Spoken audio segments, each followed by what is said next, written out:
Welcome them to the Art Guild. Turn and face her. Okay, go. I am Lisa Nelson-Robb and a proud member of the Peoria Art Guild, here today with John Heintzman. And usually John gets to do the intros, and he is really having to hold on. But he is our featured artist for December while the Guild is out at the Grand Mall on the Prairie having Crimson Door. A wonderful show. Get out there. So we're going to do a quick overview about what we're going to talk about, and our camera person, Shannon, is helping us to just do an overview. We have a lot of small pieces in groups here, framed. Name of the show on this area is Unnoticed. Unnoticed. Unnoticed. Is. And right away we notice that there's certain color palette, a certain attitude in the way marks are made and what's happening. We notice things are in arrangements and that there's a lot of repetition and variation. And I know you're just dying to tell us more about this. Unnoticed is a project I worked on last year, from not meaning 2023, but 2022, for the whole year, and it ended in January of this last year. Anyhow, unnoticed is referring to the fact that drawing, for the most part, is an unnoticed discipline.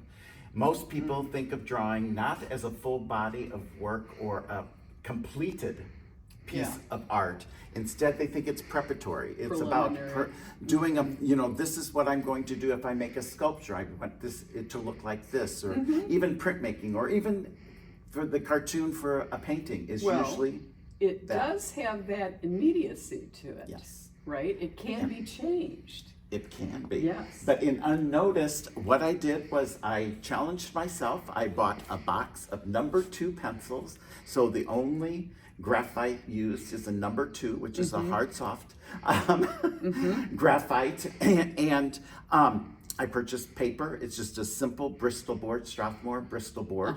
So it's it's vellum, so it has a little bit of tooth to it. And I just started my very first ones, and I set out to do at least 100 drawings. Let's talk about that for a moment. Is this typical of you, that you have a project in mind with a time frame? It does, in the way that I was spending 2.5 years during COVID making my torn paper drawings. And so the lines were all a physical action, tearing and gluing and mending and all of that. I thought, I need a break. Yeah. My BFA is in drawing, and that's because at Iowa I could actually major in drawing. A lot of places don't. I know that Ann Coulter will tell you that when she was out in San Diego that she was doing drawings, and they said, no, you have to make at least 5 paintings before you get your degree. So we did. I think of it as an entity all to itself. Yes. And I put I just put the loose guidelines of being, I'll make at least 100, just because I wanted to loosen up. And the gesture, all of these are gestures that are very, very loose. Instead of being rigid and thinking more geometrically, I'm thinking about making a mark. This series is one that relates to my... Just a minute, the rhythmic, but it's very rhythmic. Yes, and it's very repetitive within that. Yes, and each stroke is made individually. Yes. So it's not a matter of me taking, as Ken Hoffman asked me if I took a handful of pencils, like to do the large piece here. I think you could achieve it. I don't, it has to be every mark. And it becomes, I don't want to say it's meditative, but it becomes heaven forbid. Very, very much familiar. This series, and I have 2 different So you don't suites. go in a trance. I don't when go you're into a working trance. on I am working on this, and this series, and there's another 6 suite. I guess this is a suite of drawings. Is the graphite, and then I incorporated the black paper that I've been using for all of my torn paper. So I have a geometric thing that's very strong, geometric, almost bold graphic shadow that looms over each one of these, is incorporated into each one of these. And so this was done secondly. The first ones I did actually didn't make it in. I originally had them framed, and Jeff Heintzman and Ann Coulter curated the show, and Jeff took them out and said, no, we need to have a little bit more continuity to it. So, so All right. most of these all started with paper. I then was experimenting, and I am going to do a series on canvas, but Jeff allowed only one canvas. So here we have, and again, it's just about the mark making. And I will say the difference between using a rigid surface such as paper, even though most people think it's pretty flimsy, it is rigid compared to a canvas that is giving with every stroke. So each stroke is you much can see longer. that wave-like motion in the there. depth is created by just constant repetition, one line over another, one line over another. But is it scale that you're interested in with the canvas? Yes. I think, and it's the also attitude of the the attitude, yes. And I think that it becomes more sculptural in the fact that it's just a little bit different than taking an intimate piece of paper and scribbling on that, making your marks on that, into putting your whole body into it. Yeah, that's right. And I think that's scale. really But you what's could have a important. big piece of paper that's that. You could, but it's paper. First of all, it's expensive to frame, but secondly, the paper, I want to try this different texture, this different matrix I'm to just do. kind of, This gotta make sure I this next series, which is the series that Jeff wanted to focus on, this part of Unnoticed is all installed in a grid pattern. Jeff and I have a couple of works by this artist named Adam Pendleton. And Adam Pendleton uses the grid quite often to always display his work. He also thinks of things as a conversation. And I did these 12 drawings were all done together, okay? These 9 drawings were all done together. And when you say all together, I was working on one, and then and I will say, How do you know they are not that it's chronologically, they're not chronologically done in Okay. order, but they are done at the same time. So like this week I spent working on these 12 drawings. And again, thinking of the grid, they work together, they say something to one another, they're going from the very rigid and the hard edge, which I do use just tape to do that. oh, you kind of block off. Yes, just to get some kind of sense of boundary within the drawing. But then I finish, I like this, and then I move on to the next one. And so this one, I did these 9 pieces, and I thought, these speak well together.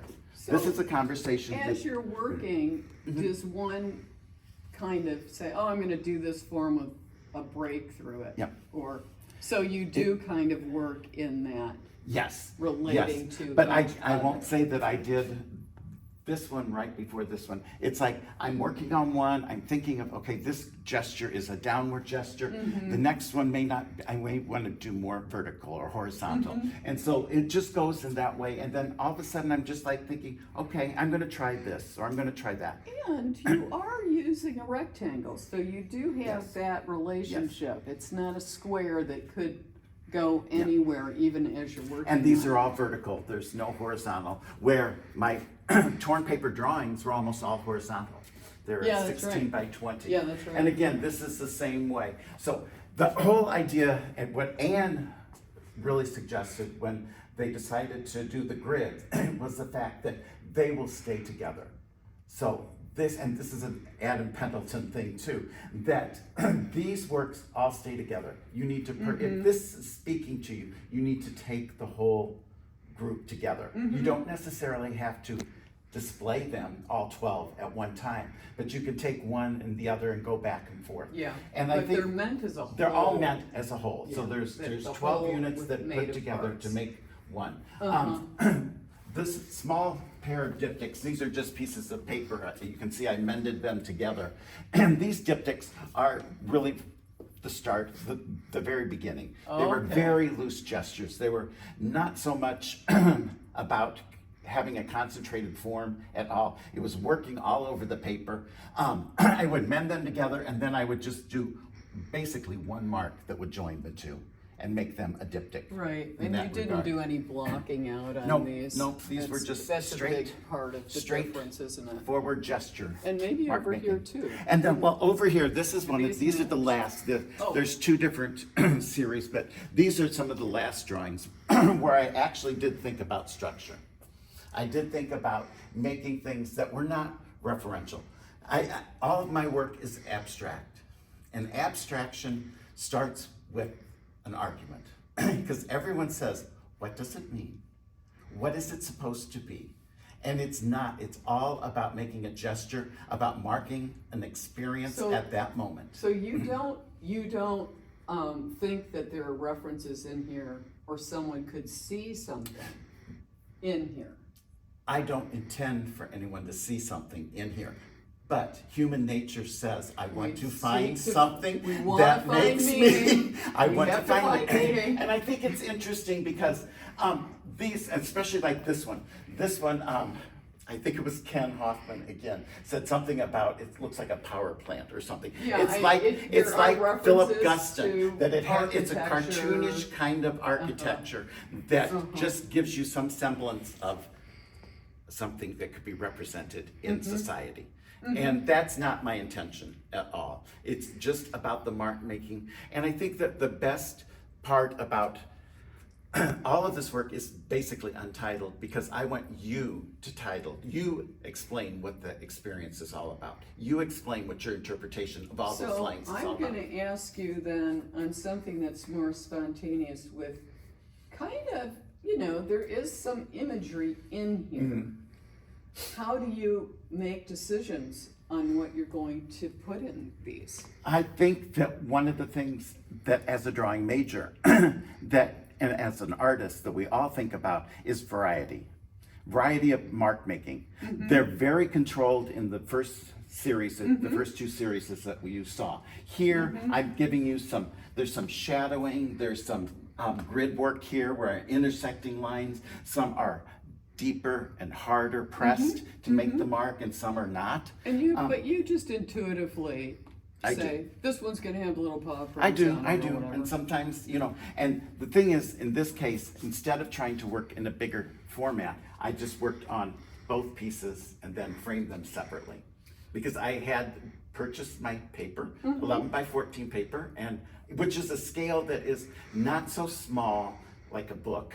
It's Right. 9 by 6 or 10 by 8. Instead, it's just big enough that I can actually make some marks that are very action oriented, and then I can fill that in. No, And these so- they're diptychs, they have a relationship to each other, they're the same and different. Twins. Twins. They're not dichotomous in that regard. They are not dichotomous in that regard. Here is the second sweep that I did here of the same thing, using the black paper and trying to just do a lot of mark making, and then give the containment is one large, bold, black structure. Yeah, it's got a very And so different it feel just- than yeah. the original ones, especially with the cross Yes. that has its own. And that you have much more variation. You're kind of breaking out of that, just one direction, one type of gesture. And that's what led to this last series here, which are just individual drawings that were made at the same time. They do have some sort of relationship to one another, but not necessarily telling the same story. I think, most of them were very, very, all about just spontaneously putting a mark down, doing, Anne is a good friend of ours, and she always is telling us, she does these incredible landscapes. But her Exactly. first mark is always a large mark, a stroke that goes down like the middle or just someplace on the canvas, and she works out from that. That's sort of what I'm doing. I'm just starting someplace, and I know that this one I did do this mark making up and down. So it's these very vertical marks, and then all of a sudden, how do I build from that? In this case though, there's the overlapping of these abstracted shapes. They're not organic, they're not geometric, they're just kind of forms that just came from my hand.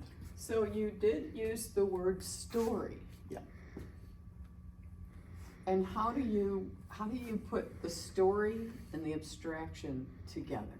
Well, a story is any experience. So your experience is individualized. It is not about me saying this is a story about anything more. It's not a narrative. It's not a narrative. It's a story. It's about the experience. It's a description of a moment. And this is what I did when I was making this one. This is what I did. It is not necessarily happy, sad, mad, anything like that. It's just making marks. And one that's, as you know, even from, I mean, we've known each other for over 30 years, but I have always professed that the most important thing that I've always told everybody is make a mark every day with intention. And all of these marks are made with intention, but not necessarily with a title to it. Nothing that we've named necessarily. We have not named it as this. Because of this experience or that, or It's just- meaning, or symbolic, or metaphor.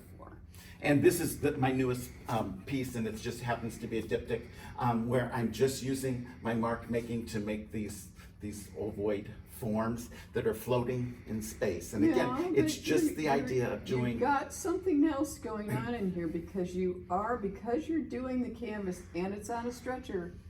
Your marks are acknowledging the support. Well, and I think that's very true. And I think the other thing is that these do not become dense because they're on canvas. There is that give. When you look at especially the wall with the three grids on it, those pieces, when I'm down to making my last marks, the pencil is down to the wood, and I'm almost burnishing the graphite. You can and so see some scratches it's getting to the point that the marks are burnishing, so they're making it deeper and darker. I have a question. Yes. How many of the pencils did you use? I have, I think, 8 pencils left. Out of 100. I think it was a gross. Isn't that 144? Is it like a box like that? Could Box like that. So, and I will say, when I'm doing, especially like the big one, I don't use just one pencil till it's gone. I will sharpen like 20 pencils. I will use 20 pencils, then I will take a break, sharpen them again. So there is that interruption, shall we say, so that it's not, it's like I said, it's not therapeutic, it's not meditative, it's just That's the what idea you that think. and that's why I make art. It's what I think. Exactly. All right. Well, John, these are great, and we're so Thank you. happy to have had them in the gallery this month, and you hope that people can get down here and Yes, see them. please. They'll come down when? They come down technically this Saturday, Okay. but Jeff and I may be in and out. We have to do a few studio visits and stuff. And if we're here and the doors are open, you're welcome to come in. Okay. Yep, sign will be out. All right. Thanks, John. Okay. Thanks, Lisa, for helping us with thank this. It's my pleasure.